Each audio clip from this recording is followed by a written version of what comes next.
gusangiza abantu ubutumwa. Fatanya natwe gusangiza abantu ubutumwa.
Abang kau main apa bos?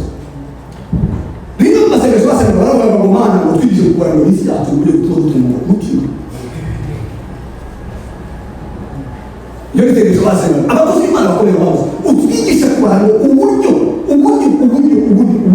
Pawulo yavuze ariko mwene atabishije bikoza ariko mubirinde cyane kuko bugenga utagenda mugabada kubwire uko mugende mugabanya ubwenge umucuruzi w'ibete uko ngo nyinshi ngwarimisha baravuga ngo ndimukabe ngo abapfu ngo ahubwo mumenye icyo umwami wacu agarute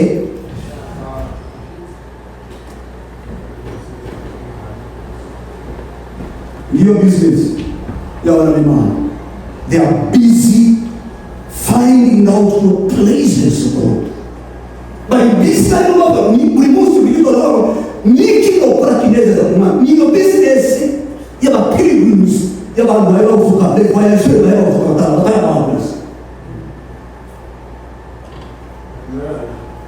igimana bagakunda igimana bari busy babona mushaka cyane uko umenya that's your business. Time is very much important. What do you know?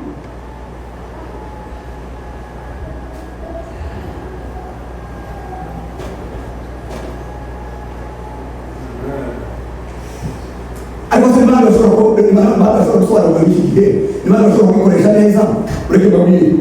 you cannot fool yourself. Now, the light of the gospel, you're shining the meeting, or most probably here are one meeting. Neither was to fast up to Mania. I cannot keep put out with one people. At the end of the day, you know, it's not going to be very well. How you took what out? I took this. Can I saw you man, maybe don't ma, it's a no sasa. No, when that is a brown, but you could be very. It is very unfortunate. Kuvuga ngo umuntu usize akazi kawe sino bizo abandi barajyanye wicaye hano ariko bikaba routine bikaba formality ni igitera cyo gukora hano muri izi banko zikindi hariya muri bombe zibanko zikindi nazo bikaba igitera dabara bikaranga bibaye kwa kundi gusa abamwe kuri wa Kristo kuko Yesu amaze gusanga yangumye ujya ngo wavutse ari impumyi ngo arangize kwera kuko ntabwo ndavuga kuri muto yaje ku demonstrating kuko njyewe I am the light of the world naje gushining the light muri twe abantu babone mahindura amateka mwarangize kumurika wa muto iyi mpumyi yari yahumye irahumuka murangize guhumuka perspective ibintu birahinduka mu buzima bwawe abafite kweshani abanyedi kweshani yivuite kana kose batangira kuvuga ngo isumuru w'Imana ntabwo ndaro w'Imana imana ko imusani sabato kijeno kwasura kuko ikintu kwisabato ntabwo umvima ndetse barenga aho batangira kwita ngo umunyabyaha kuna kukata ko ibintu bitemewe gukorwa kwisabato bavuga ko ari barisabisha ukunye kuri yini anoga uko mamita kose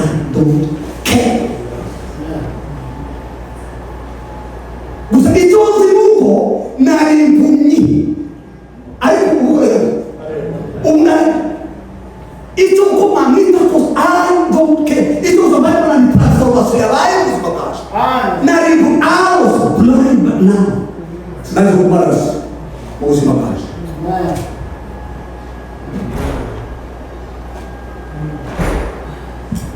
Allah mengutus kami wafite uhengi ufasha kuba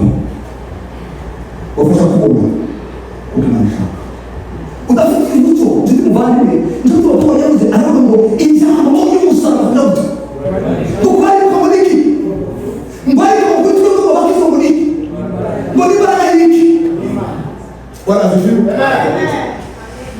abanyabwenge ne philosophe abanyabwenge baraje barareba Yesu ngo abamwe musaraba aba philosophers aba Greeks the Greeks n'abantu bari barize bafite ubwenge bwinshi ngo barangize bashyira muri logique batanga gutekereza n'abatushoboka wowe uvuga ko kuri Imana rero warangiza Imana yofu yoje kumusaraba ngo warangiza rero biba upumbafu dore umusaraba wibuka ko ubupfa upumbafu kwawo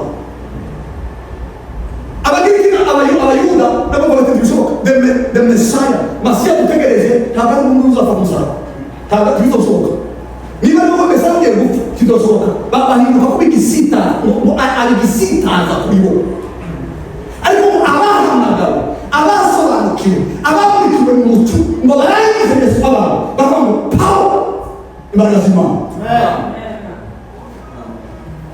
kubera barimo barareba uburyo abantu babigaragara bamwe ni igisitaza ni ubupfapfa ni upumbafu it is a stumbling block ariko ngo barebe bakavuga ngo we see the power of God turimo turabona imbaraga z'Imana kubera umuco wamurikiye ntabwo bakenera nk'abandi bafite abafite andi maso atandukanye wanasifiwe wanasifiwe because the light of the Lord shone in your heart umuco wakurikiye umuti wanasifiwe umuco wakurikiye umuti ni umuco utarakurikira woterana ibiterane kimwe bitatu bine bitanu bishoboka bahamagaza ariko nothing will happen to you wanasifiwe abamurikiwe na Kristo bene baba nibo bonyine bareza amaso iby'isi bakayambutsa hakurya muri eternity reka n'utundi rwambutsa nukuvuga ngo iyi ni ibintu bishobora kuzakomeza ejo hejuru icya mbere do you consider the brevity of time la brevity ubugufi bw'igihe ubugufi bw'igihe igihe waruzi kuri gito abamurikiwe n'umuco w'Imana nyiri cyane bamenye kuko igihe arifu rero bakandi batwese kora kugeza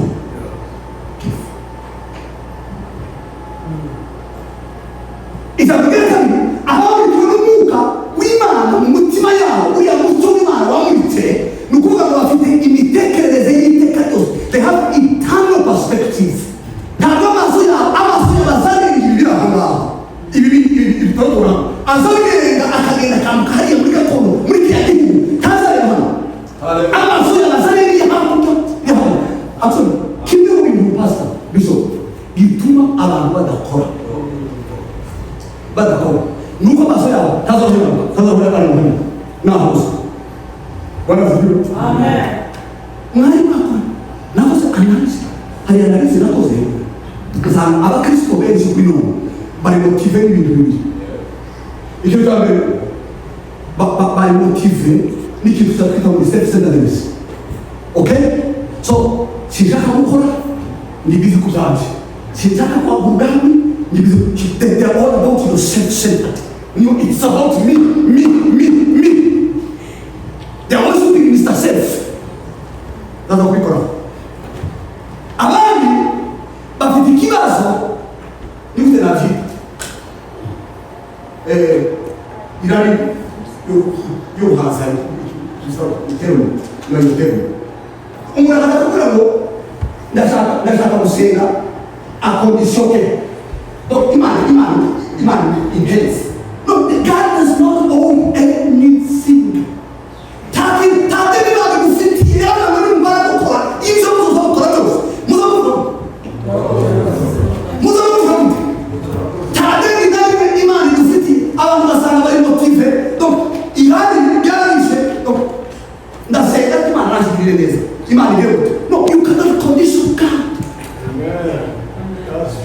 tushobora gucondition imana monenda and that is exactly what we see outside here motivational speakers bita ngo preachers ngo tanga imana no twisikoye imana izitubasanga ariko ntabwo tutangutsotumana n'imana he owes us nothing but we owe him our entire existence. Amen.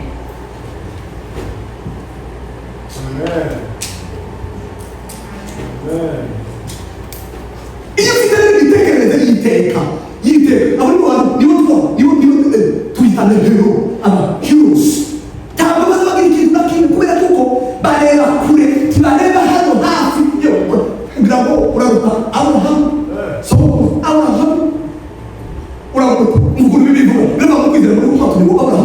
ngo umusuke w'ubusi wese ngo akaba umushyitsi muri cyo ngo akabana mu mahema na Isaka na Yakobo ngo baranawe nawe ibisezerano ngo kukwegera ngo kukwegereza ngo umudugudu wubatswe ngo kubatiro uw'Imana yubatse ngo ikawurema yabaga mu mahema avuga ngo nubwo iki gihugu Imana yari yarakisezeranyije ariko iki kiri temporary ntabwo hano hari iwacu kunareba umudugudu wubatswe n'Imana hari niho mpanze amaso niho nimonja Bwana asifiwe. Aho Kanaan zote ni Kanaan yari yageze muri Kanaan yageze ariko ngo hasu yigera mu mahema na Yakobo ngo ahasu mushyira amaso yaje ko ndaririye hamwe ibyo ni byo bitumotiva hano kugira umusaruro kuri isi igihe wawe yari hamwe ngo ndi muri bishi ndi mu kazi n'ibiri mpitari singu wahangaha dore wana aho baje. Amen. Bwana asifiwe. Ndio mambo tunakomea na ndio ndio hapo those people one of the great preachers in the history of America. It's what you know that alifo ndio kwa mwanzo mtoni. Mungu anakoa mema na kwa shirikoni. Ndio one of the actually kama the great poet. Wale wanao kama ndio tunakomea na America. Wana wake sana. Maana kwa shirikoni tukawa hivyo watu wa Edmonton. And the express even famous or something every people of the church are not famous in America and say as I don't know stand entirely on my own bones. This is another moment ngo utere kashe determine ngo mungone ngo ibone zamas yo dice que son famous ya se ngo utere kashe determine donc nizo zasokano amasa ya ndakaza ayo azali bi hapo donc ustabine kashe determine hano ngo zamas ya wana zivyo ndawe kandi bavuze amateka bagakuko umugabo Jonathan Edward ngo yari determine ngo yeza ngo iminota 20 ngo ya buri munsi ngo aki isolated akajanga akavuga ngo shaku iminota 20 ngo akamedita ngo kujako hejuru y'agakondo imutegereje akamedita ibyo ngo byamuhaye imbaraga byamuhaye motivation zaramuankuraje gukora none hano kora kuko amaso yongeraho n'igihe amafaranga atayikunda n'igihe bitari bigenda neza kino winama ni hapo wanasifu amen ntutekereza ko se umuntu biyonera cyangwa se umuntu twebwe tubona wageze kwa musa muza gusoma amateka abantu basanzwe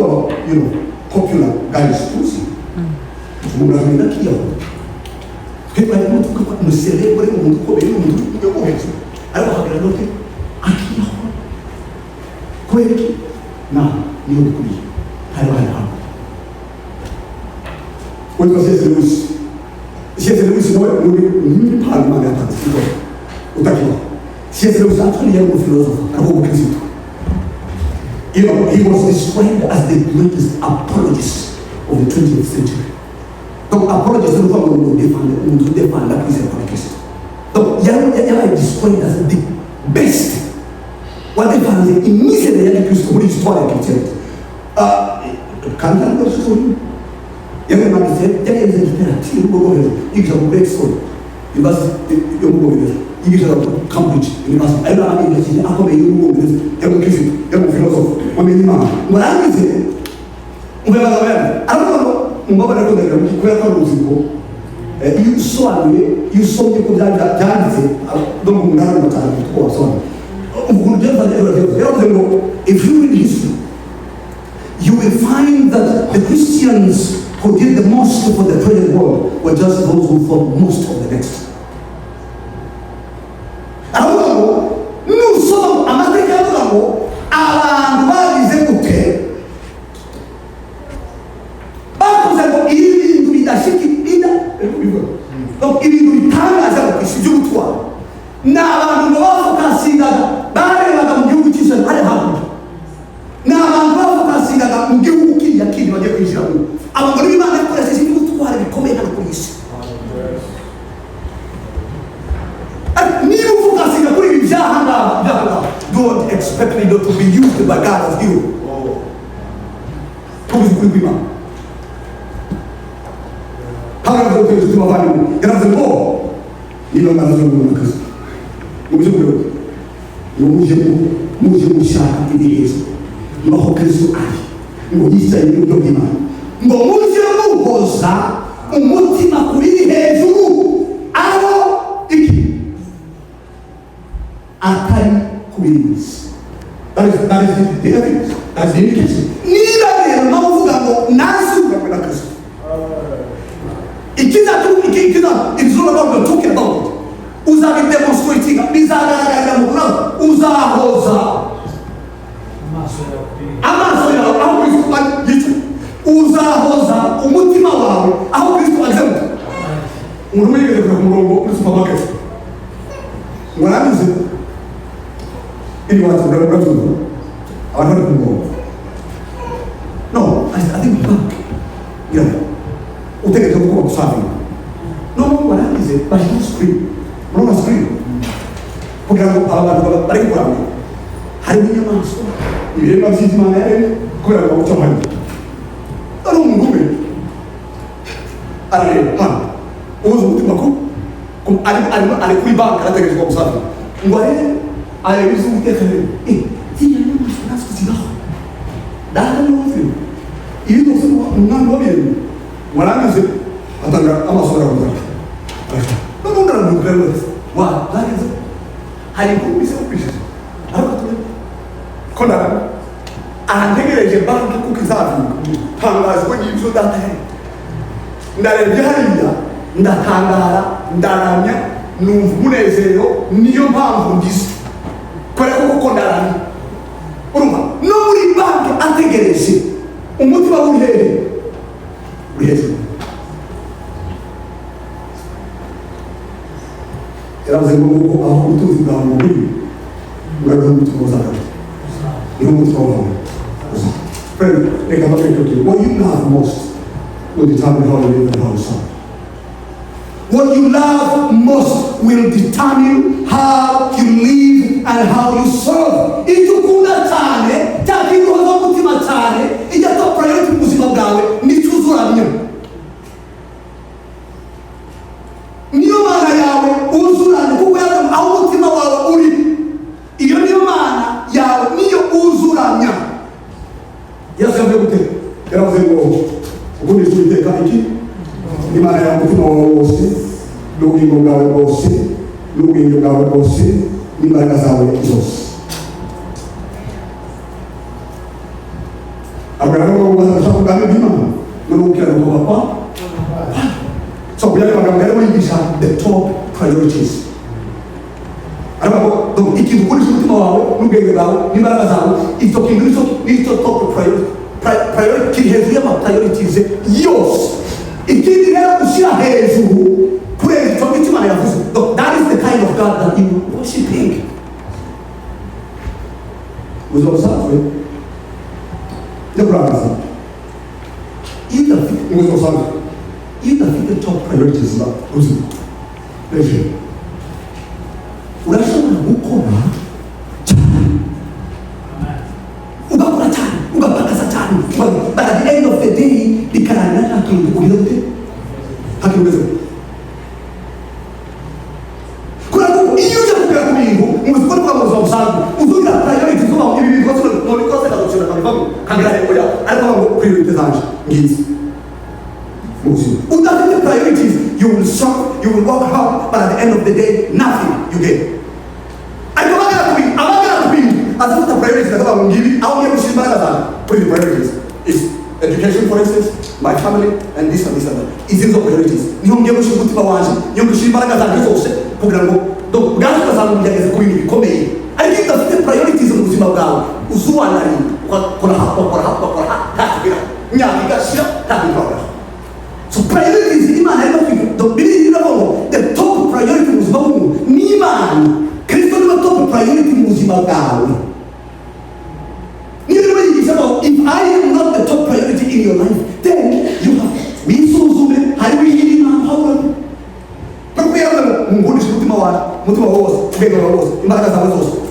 The entire of your existence,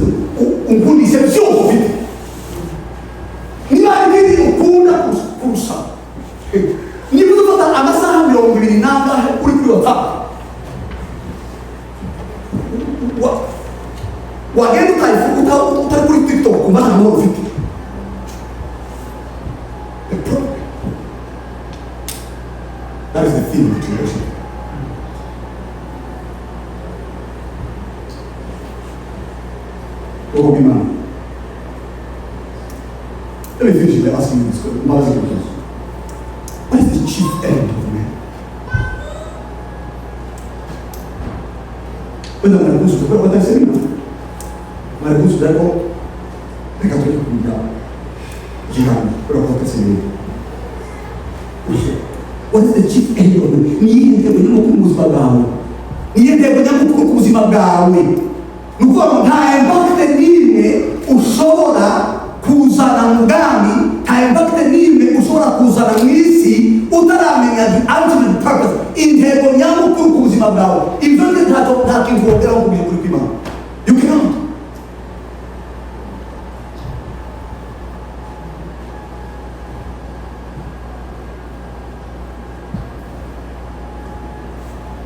Wakwagera kuki utaramenya intego y'ubuzima bwawe, utarayibona wokora iki, wogera kuki, wofasha nde, uzana impact kwani, tubishoboka. Jeremiah, unavuka Jeremiah, kititabu cha Mhuri Abagazi. We cannot change or become God's change agents. Unless we know who we are and where we should be. Whatever we have honesty about our aversion to God's purpose is the most important ingredient in the greatest. Capacity of isuzu mufata umwanya uvuye kwese ese impamvu y'Imana ku buzima bwanje ni iki cyo cyane uyimenye numara wisuzu mvuye kwese impamvu y'Imana intego nyamukuru y'Imana ku buzima bwanje ndimo nayigenderamo utaramenya ngo ubisuzume ubimenye ubize kuri kose. How have you heard about the story of the prodigal son? Uremerera mu ijambo ry'Imana uzasoma kuri Bibiliya zageze gute amaze gukora amakosa aragenda yisanga ahantu atakagombye kuba. Reka mbabwire cyane kandi atakagombye kuba ariko ngo agera aho babiri ngo aratekereza mu mutima wose ahandi mukuri kandi zari gitangaza ko ngo umuyuda ngo do ingurube ku muyuda ni haram let me tell you. Nikanisa ile mrefu kwa kuongea ustana nukushuhudia kazani amafanya ile aliyetoa wastana Mungu ukampa kidani the sense of responsibility ifana tuziende going abzeni wamabisa nuko ukazana mara kama mwana anakuwa mwese abagara budapa mbabiri iyo wamugaba guma hano kandi ndatekeza hajya guhinduka ariko yaza ngo igirina aravuga mwese mwarangize gutekereza areba aho ari abaho ahantu ndi tabari mu ngoma tabari mu mugambi tabari mu ntego y'Imana mwarangize kwigira abaho no it is from them mwarangize ngo ngomba kugira ngo ngomba guhindukira Yeah.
hata ukomo wa mashindano.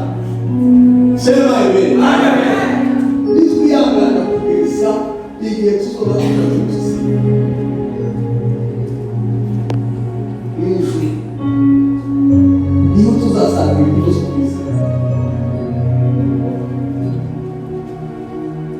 Umuntu yo kwihangana ariko utihangana kugeza kunesha wowe wihangana, ariko sana ko twebwe tutavuye hata kugeza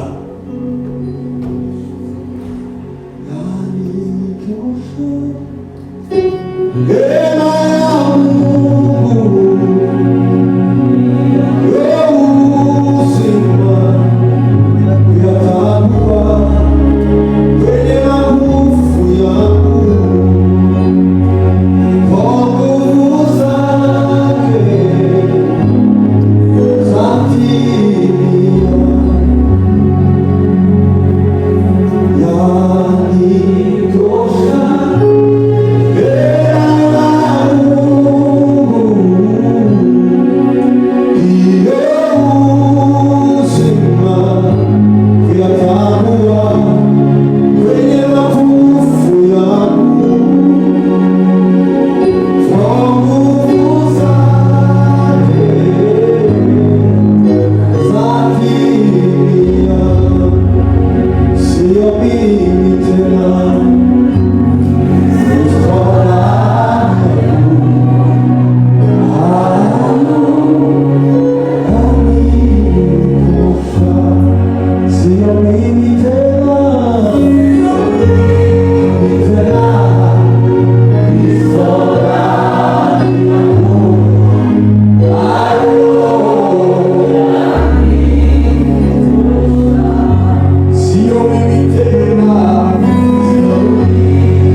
ERIC&CHANTAL TV Fatanya natwe gusangiza abantu ubutumwa.